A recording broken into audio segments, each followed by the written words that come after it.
So this is my breakfast burrito recipe. So I'm starting off by cutting up my bacon here with some kitchen shears using a pound of bacon. You can use whatever brand you like, or you can use turkey bacon. You can substitute it and use ham instead of bacon. I mean, it is up to you. You could do whatever you want with your breakfast burritos.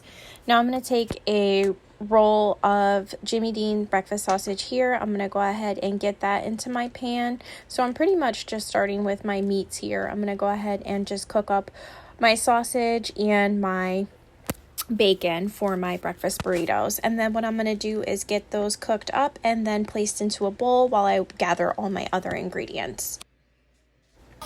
You're just going to cook your bacon up until it's nice and crispy, and then brown up that sausage until it's fully cooked. So I reserved some of the bacon grease to cook my frozen hash browns here using the Great Value Southern blend, and that comes with peppers and onions in the potatoes, and they're small diced potatoes. Gonna go ahead and season those up too.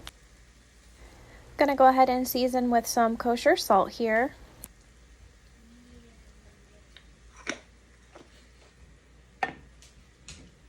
Gonna throw in some garlic powder.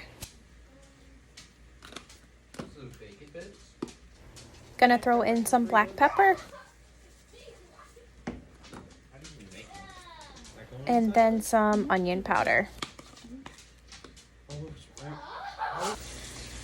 After I got that started and seasoned, I'm gonna go ahead and give it a mix. I'm cooking the potatoes on a medium flame.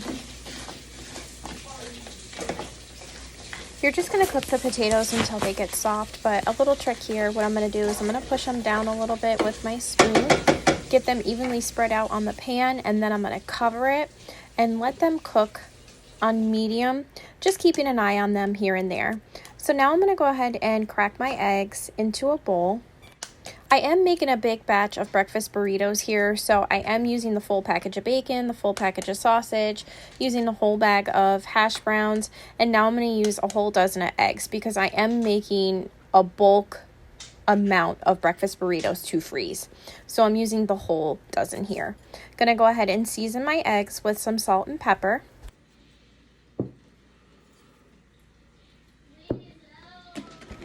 And now I'm going to go ahead and throw in a splash of heavy cream.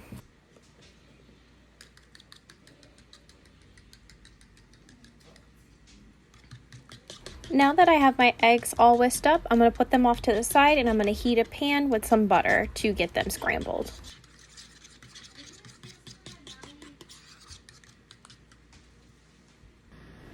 This is my sausage and bacon all drained, waiting in the bowl. And now let's start scrambling those eggs. So I'm just going to go ahead and scramble these on low heat, just stirring them occasionally.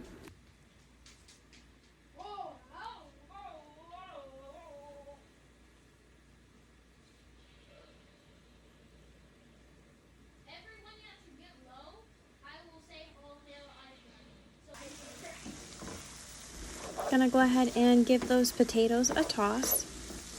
Get all the crunchy ones on the bottom, flip to the top. Then I'm going to go ahead and recover them and keep cooking them until they crisp up and get a little softer.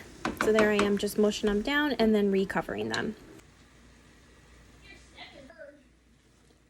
Keeping an eye on the eggs, and we are just about there. So I'm going to go ahead and take those out of the pan and place them in the bowl with the sausage and the bacon.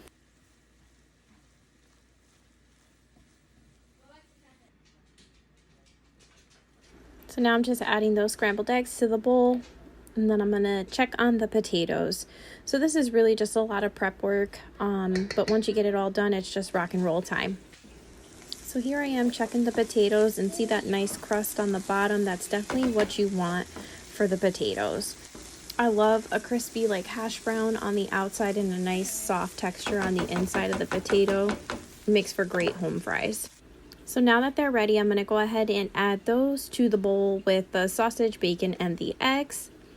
And then once I have that all in there, I'm going to go ahead and just toss everything together. I don't add cheese to the mixture because the cheese is going to end up melting. So initially when I make the the actual burritos, you'll see that I add the cheese to the burritos. So I'm just going to give everything a good toss here. Just mix it together. This will help it cool down too.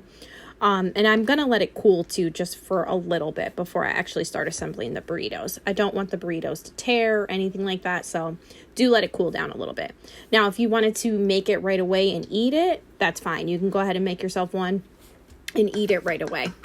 But if you're making them in bulk to freeze, I would suggest to let the mixture cool down. And once I have it all mixed up, I'm going to go ahead and taste it too, just to make sure that it has enough seasoning. If you season in layers, you shouldn't have to adjust the seasoning here.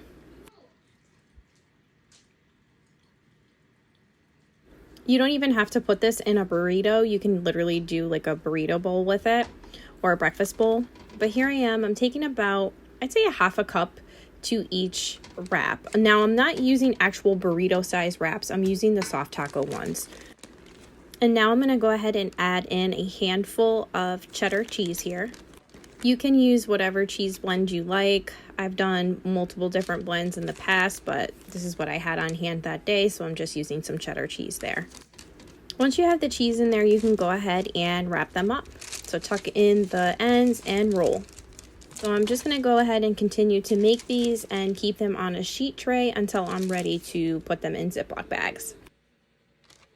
This does make a big batch. I believe this batch did make anywhere between 20 to 24 breakfast burritos. And you can try to get at least either 5 or 6 in each bag. I don't like to keep them stacked on top of each other, so I try to keep at least 5 in a bag. That way too, when you go ahead and put it in your freezer, you're able to lay them flat. But these store well in the freezer. They do last for up to a month in the freezer. They make an awesome breakfast. Grab and go, literally just heat it up and you have a wonderful breakfast that you didn't really have to put any effort into. You can change it up too. You don't have to use the same ingredients that I used in these breakfast burritos. You can literally just do eggs and vegetables or eggs and potatoes with cheese. The options are endless.